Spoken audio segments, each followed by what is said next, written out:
PSYCH K is an easy-to-use tool to change subconscious beliefs. Those are the beliefs that you really call the source of all your habits in your life.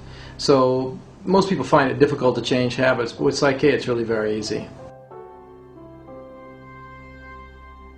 Well, PSYCH K is based on a lot of neuroscience research, actually. Left-right brain integration, it's called split brain research sometimes, or brain dominance theory. The idea is to reduce the resistance to internalizing a new idea. You know, most of us have used positive thinking, willpower, and a lot of effort to change our lives, whereas PSYCH K first of all reduces the resistance to the new idea and then internalizes it very easily through various processes that integrate the left and right hemisphere of the brain. PSYCH K is really a result of a series of intuitive moments that I had back in 1988 and 89. That was really actually a frustrating time for me because what I was doing wasn't working very well as a psychotherapist. I wasn't able to help people in the way that I really wanted to. And so as I sort of just surrendered one day in a sense of opening up to some new ideas, these new ideas were actually given to me in a series of intuitive downloads. PSYCH K has changed my life profoundly. First of all, from a personal and professional point of view, I was more effective as a therapist, which is what I wanted to do. That's what I was doing professionally. And personally, I used the work with myself, profoundly changed my life. I'd say my level of joy in life went exponentially from sort of mediocrity, sort of the people living lives of quiet desperation in society, to really having a fulfilled, passionate life about what I do. Oh, I'd say it's in the thousands of people. I really haven't kept track of exactly how many people are involved, but now many, many more people are experiencing PSYCH K because in the beginning I was the only one doing PSYCH K in a private practice. Ultimately I began to teach the work to other people, but what really got PSYCH K going was introducing other people to teaching PSYCH K, and now it's taught worldwide.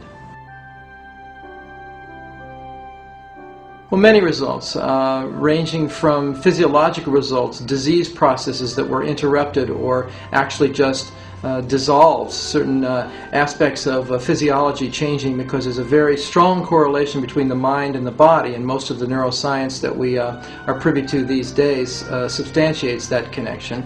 And on a personal level, more joy, more happiness, better relationships with other people, better relationships with myself and my own spirit. I think the impact would be profound. I think that when people's belief systems change, their behaviors change. When the behaviors change, the external world changes. So there's kind of a paradox here. By changing what's within each of us, we'll change the outside world. What we're busy trying to do is regulate or change the outside world to accommodate every problem we see coming along. That's not the way to do it. The problem's actually in here. You change in here, you change the problem out there.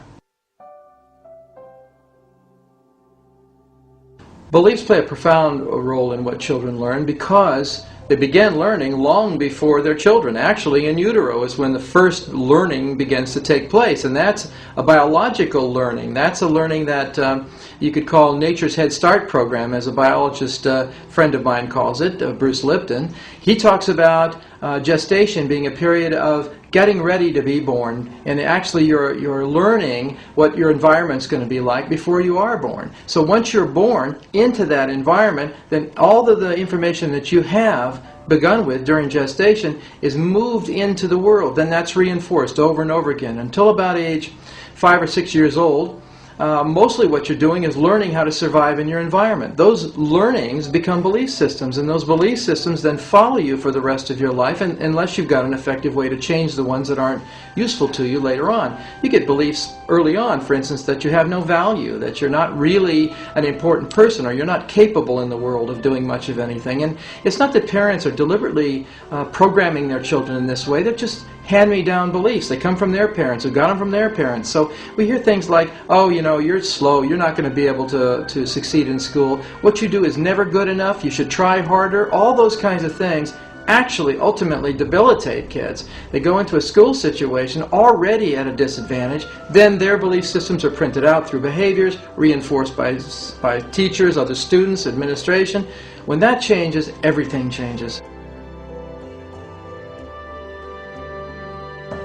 Well, first and foremost, to change the way that structure and system impacts them as teachers. Because if all they feel is stress every day, the human body was never designed to handle chronic stress. Acute stress, yes, that's fight or flight response. You know, something happens, you need to gather up your resources and take off, you do, or you stand your ground and you fight.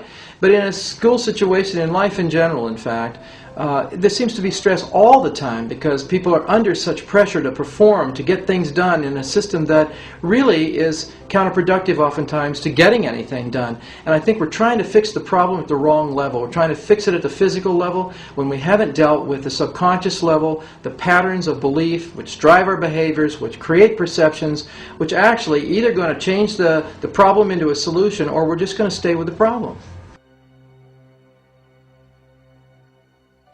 For parents to know PSYCH K, a tool like this, to change their own subconscious beliefs, which then of course impact their children quite unconsciously. They're not aware of their activities. They may regret what they say to a child or do with the child at some point, but they don't even know why they did it, and they don't know how to stop it. And that's the frustration. The really, really important thing here is to exchange habits that aren't working for creating productive, alive, passionate children into beliefs that will do that. And you can do that with PSYCH K. You can not only teach it to the parents, so we start with a healthier foundation of beliefs and perceptions that are passed on to the child, but this work can be taught to children. I'd say maybe they need to have a focus long enough to be able to pull it off, but ideally I've taught children 9 years old, 10 years old, and they love this work because it's not all about talking, it's about doing, and it's about change, and it's fun.